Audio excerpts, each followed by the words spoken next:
नमस्कार। ज्योतिष शास्त्र में श्रद्धा और विश्वास रखने वाले सभी जातकों का पारलौकिक जगत चैनल में बहुत बहुत स्वागत है।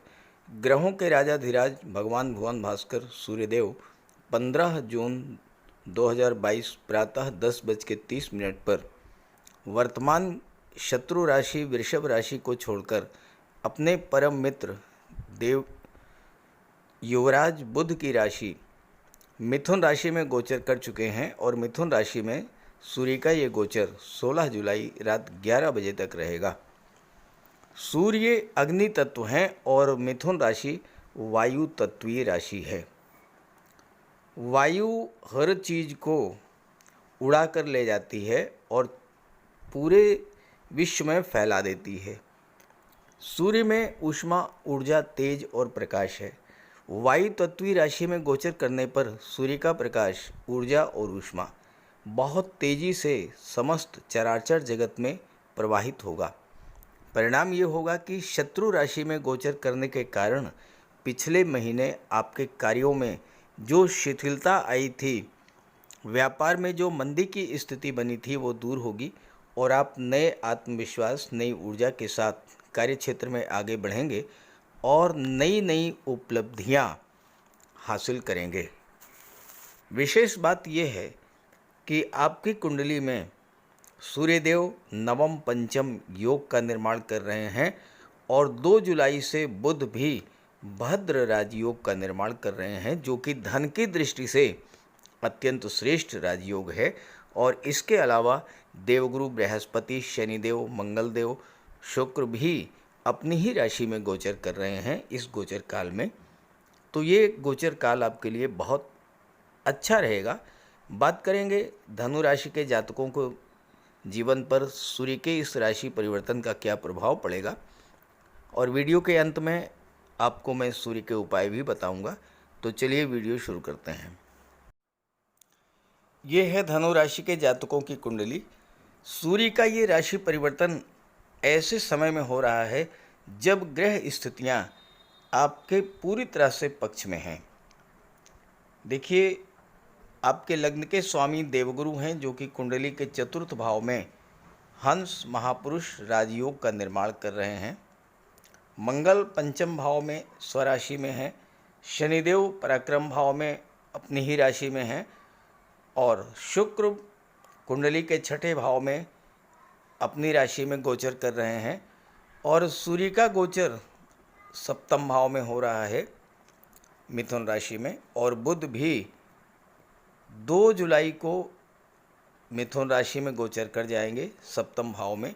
और बुध यहाँ पर सूर्य के साथ बुधादित्य राजयोग तो बनाएंगे ही, भद्र महापुरुष राजयोग भी बनाएंगे। धनु राशि देवगुरु की मूल त्रिकोण राशि है और सूर्यदेव और देवगुरु बहुत गहरे मित्र हैं। सूर्य राजा हैं, देवगुरु महामंत्री हैं और एक दूसरे को बहुत अधिक सपोर्ट करते हैं। साथ ही देवगुरु हंस राजयोग बना रहे हैं। तो ये सूर्य का गोचर आपके लिए हर दृष्टि से बहुत ही बेहतर है, खास करके धन की दृष्टि से तो बहुत ही अच्छा है। केवल और केवल पारिवारिक जीवन के लिए थोड़ा परेशानी लाने वाला होगा। हालांकि दाम्पत्य जीवन में भी समस्याएं नहीं आएंगी अगर आप अपने आप पर कंट्रोल रखें। सप्तम भाव में सूर्य का गोचर हर मामले में अनुकूल है, केवल दाम्पत्य सुखों के मामले में प्रतिकूल है। जीवन साथी के स्वास्थ्य में कुछ परेशानी आ सकती है, जोड़ों में दर्द की शिकायत हो सकती है, लेकिन अगर आपका जीवन साथी जॉब में है तो ये उनके लिए विशेष सफलता लाने वाला भी होगा। जीवन साथी से कुछ दिनों के लिए दूरी भी बन सकती है और इसके लिए आप सूर्य का उपाय करें, आदित्य हृदय स्तोत्र का पाठ करें, गायत्री मंत्र का जाप करें, सूर्य को अर्घ्य दें और साथ ही साथ जीवन साथी से संबंध बना करके रखें। अपने ईगो और अहंकार को त्याग दें। मैं ही सब कुछ हूँ, मैं जो सोचता हूँ, जो करता हूँ, वही सही है। अगर आप इस भावना को छोड़कर जीवन साथी को भी सम्मान देंगे, उनकी बात को सुनेंगे और उनकी बात को गंभीरता से लेंगे तो पारिवारिक जीवन में दाम्पत्य सुखों में किसी तरह की कोई परेशानी नहीं आएगी। और ठीक ऐसे ही बिजनेस पार्टनर के साथ भी आपको धन से ज़्यादा संबंधों को महत्व देना है। ये एक महीना संबंधों को बचा करके रखना है। हालांकि देवगुरु आपके ज्ञान बुद्धि और विवेक को इतना जागृत कर देंगे कि आप जीवन में आने वाली हर समस्या को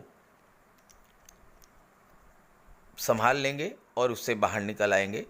यहाँ पर सूर्य भाग्य भाव के स्वामी होकर के सप्तम भाव में गोचर कर रहे हैं और सप्तम भाव दशम का दशम होने के कारण आपके जॉब, कैरियर और प्रोफेशन को भी शो करता है। तो यहाँ भाग्य का पूरा साथ मिलेगा आपको। सूर्य आपके भाग्य को चमका देंगे और अगर आप सरकारी सेवा में हैं, शासन प्रशासन में हैं, राजनीति के क्षेत्र में हैं, विदेश सेवा में या फिर आप न्यायिक सेवा में हैं तो सूर्य आपको बहुत बड़ा लाभ देंगे। और 2 जुलाई को बुध का भी गोचर सप्तम भाव में हो जाएगा। तो चलिए इस पर भी बात कर लेते हैं। बुध का गोचर जैसे ही 2 जुलाई को मिथुन राशि में होगा, भद्र राजयोग बनेगा सप्तम भाव में। भद्र राजयोग कुंडली में तब बनता है जब बुध का गोचर केंद्र के भाव में हो और स्वराशि में हो। तो यहाँ पर बुध भद्र योग बनाएंगे और साथ ही साथ बुधादित्य राजयोग भी बनाएंगे। ज्योतिष शास्त्र में कहा गया है कि भद्र राजयोग जिस जातक की कुंडली में बन जाए वो रत्नों को तराजू से तौलकर रखने वाला होता है। अर्थात बुध आपको इतना अधिक धन संपदा प्रदान करेंगे कि आपके पास गिनने का समय नहीं होगा। अकूत धन संपदा बुध आपको प्रदान करेंगे इस गोचर काल में। ये होता है भद्र राजयोग का प्रभाव। जहाँ तक बुधादित्य राजयोग की बात है तो बुध और सूर्य दोनों की दृष्टि आपके लग्न पर पड़ेगी। तो आप गवर्नमेंट जॉब में अगर तैयारी कर रहे हैं तो आपको सफलता मिलेगी। चूँकि मंगल पंचम भाव में गोचर कर रहे हैं तो छात्रों के लिए मंगल का गोचर बहुत अच्छा है। आपके परिश्रम करने की क्षमता बढ़ेगी। आपके अंदर एक नई ऊर्जा का संचार करेंगे मंगल। और सूर्य और बुध का बुधादित्य राजयोग बन रहा है और दोनों की दृष्टि लग्न पर पड़ेगी तो कॉम्पिटिटिव एग्जाम्स में सफलता के पूरे योग आपके बनते हैं और इस गोचर काल में आपको गवर्नमेंट जॉब भी मिल सकती है। बुध व्यापार के कारक होते हैं और आपको उत्तम कोटि का व्यवसायी बना देंगे। खास करके अगर आप ब्याज बट्टा गिरवी का कार्य करते हैं या फिर आप ब्रोकरेज का कार्य करते हैं, शेयर मार्केट से जुड़े हुए हैं, कंप्यूटर या कम्युनिकेशन का कार्य करते हैं या फिर आप पत्रकारिता और सोशल मीडिया से जुड़े हैं, संचार क्षेत्र से जुड़े हैं, आपकी कोई आढ़त है, आप सेल्समैन हैं या ड्राइंग पेंटिंग संबंधी कार्य व्यवसाय में संलग्न हैं तो आपको बुध और सूर्य दोनों ही बहुत बड़ा लाभ मिल देंगे। आयात निर्यात के क्षेत्र में भी आपको लाभ होगा। आप लीगल एडवाइज़र या वकालत के क्षेत्र में भी प्रभावशाली होंगे। अब यहाँ एक दूसरा महत्वपूर्ण योग बन रहा है, वो है नवम पंचम योग। देखिए, केतु लाभ के भाव में है, सूर्य से पंचम है 1 2 3 4 5 और केतु से नवम पर है सूर्य 1 2 3 4 5 6 7 8 9। तो केतु और सूर्य में नवम पंचम का योग बन गया। ऐसे ही शनि और सूर्य में भी नवम पंचम का योग बन गया। 2 ऐसे ग्रह जो सूर्य से बिल्कुल विपरीत स्वभाव रखते हैं उनके साथ नवम पंचम योग बनना धन की दृष्टि से बहुत श्रेष्ठ योग है। तो प्रचुर मात्रा में धन की प्राप्ति होगी। और केतु चूंकि शुक्र की राशि में गोचर कर रहे हैं और लाभ के भाव में हैं तो अचानक से आपको बहुत बड़ा धन का लाभ करा देंगे।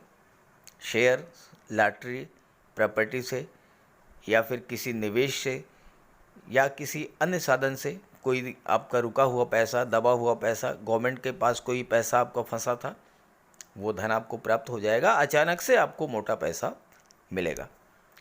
बुध के आते ही आपका वैवाहिक जीवन अत्यंत सुखद हो जाएगा, और अगर आपने अपने अपन नियंत्रण रखा तो वैवाहिक जीवन में किसी तरह की कोई दिक्कत नहीं आएगी। ज़्यादा संभावना इस बात की है कि कार्यस्थल पर ही आपको जीवन साथी की प्राप्ति हो जाए। यहाँ पर शुक्र छठे भाव में है अपनी राशि में, और विदेश भाव पर दृष्टि डाल रहे हैं, तो विदेश में भी आपका विवाह हो सकता है। बुध व्यापार और मैनेजमेंट में आपके कौशल में वृद्धि करेंगे। स्वभाव से आप मृदुभाषी होंगे और वेल कल्चर्ड होने के कारण आपको उत्तम जीवन साथी प्राप्त होगा। जीवन साथी आपकी बुद्धि और जॉली नेचर से प्रभावित रहेगा, और विदेश से भी आपको बहुत बड़ा लाभ होगा। चूँकि शुक्र की दृष्टि पड़ रही है तो आप विदेशी व्यापार में लाभ होगा, साथ ही साथ विदेश में आप सेटल हो सकते हैं, और उच्च शिक्षा के लिए भी विदेश जा सकते हैं। अगर आपकी रुचि गायन वादन के क्षेत्र में है, कला के क्षेत्रों में है, तो वहाँ भी आपको सफलता मिलेगी। और ऐसे जातक लेखन, प्रकाशन, शिक्षण, वकालत और ज्योतिष के क्षेत्र में, चार्टर्ड अकाउंटेंसी, बैंकिंग, काव्य, वकालत, इन सब क्षेत्रों में बुध के प्रभाव से उच्च स्तर की सफलता प्राप्त करते हैं। जहाँ तक मंगल और शनि की बात है, शनि भी अपनी ही राशि में है, तो आपके पराक्रम और परिश्रम करने की क्षमता में वृद्धि करेंगे, और मंगल आपको कार्य करने की, परिश्रम करने की एक नई ऊर्जा प्रदान करेंगे। साथ ही साथ मंगल की दृष्टि केतु पर पड़ रही है धन लाभ के भाव पर, तो आपको हर तरह का लाभ भी प्रदान करेंगे। लेकिन एक बात का ध्यान रखना है, जो गर्भवती माताएं हैं उनको सावधान रहना होगा, क्योंकि मंगल पंचम भाव में संतान के भाव में है, तो संतान की प्राप्ति ऑपरेशन के थ्रू हो सकती है। क्योंकि मंगल सर्जरी और ब्लड के कारक होते हैं, तो इसका ध्यान रखें, और साथ ही साथ सूर्य का उपाय जरूर करें। तो बात करते हैं सूर्य के उपायों पर। अगर अभी तक आपने सूर्य देव का उपाय नहीं किया है तो अवश्य कीजिए। सूर्य देव की आराधना करें। खास करके छात्रों को या जो कॉम्पिटिटिव एग्ज़ाम्स की तैयारी कर रहे हैं, उन्हें तो सूर्य के उपाय अवश्य करने चाहिए। सूर्य आत्मा के कारक हैं। इस पृथ्वी पर सूर्य के कारण ही जीवन है, और सूर्य की ही ऊर्जा, प्रकाश और ऊष्मा से हम कार्य करने में सक्षम होते हैं। सूर्य देव की आराधना करेंगे, आत्मा को बल मिलेगा, आत्मविश्वास में वृद्धि होगी, कार्य करने की ऊर्जा प्राप्त होगी, जीवन में रोशनी आएगी, भाग्य चमक जाएगा, और फिर आप सफलता की सीढ़ियां चढ़ते चले जाएंगे। तो प्रातःकाल स्नान करते समय जल में लाल पुष्प या केसर डाल करके स्नान कीजिए। इसके बाद सूर्योदय से 1 घंटे के भीतर सूर्य देव को अर्घ्य दीजिए। तांबे के लोटे में जल, अक्षत, लाल पुष्प, रोली, लाल चंदन, ये डाल करके सूर्य देव को अर्घ्य दीजिए।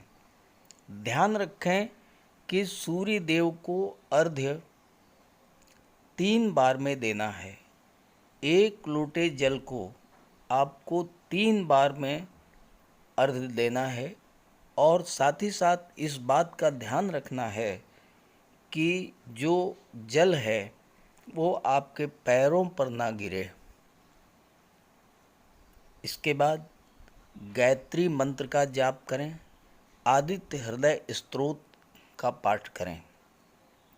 छात्रों को तो सूर्य का ये उपाय नियमित रूप से करना चाहिए, क्योंकि सूर्य ही सरकारी नौकरी के कारक हैं, और आज के युग में हर छात्र का सपना होता है कि वो आईएएस बने, आईपीएस बने, या शासन प्रशासन में उच्च पदस्थ अधिकारी बने, और सूर्य इन सब के कारक होते हैं।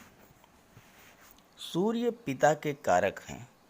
पिता का सम्मान कीजिए, उनकी सेवा कीजिए, उनके मार्गदर्शन में आगे बढ़िए। यदि किसी तरह का कोई विवाद भी है तो उसे भुला दीजिए और उन्हें किसी तरह का कष्ट तो बिल्कुल न दें। इससे सूर्यदेव को बल मिलेगा। सूर्यदेव को बल प्राप्त हो इसके लिए रविवार को नमक का सेवन न करें। दलिया, दूध, दही, गुड़, गेहूं की रोटी, इन सब का प्रयोग करें। रविवार के दिन सूर्यदेव को अर्घ्य देने के बाद एक तांबे की अंगूठी या तांबे का छल्ला ये धारण करें और जितनी आपकी क्षमता या सामर्थ्य हो यथाशक्ति लाल वस्त्र, गुड़, गेहूं, मसूर की दाल या तांबे का दान करें। गौ माता की सेवा करें, उन्हें रोटी दें, चींटियों को चीनी दें, मछलियों को आटे की गोली खिलाएं। ध्यान रखें कि जो भी उपाय करें यो पूरे मन से करें।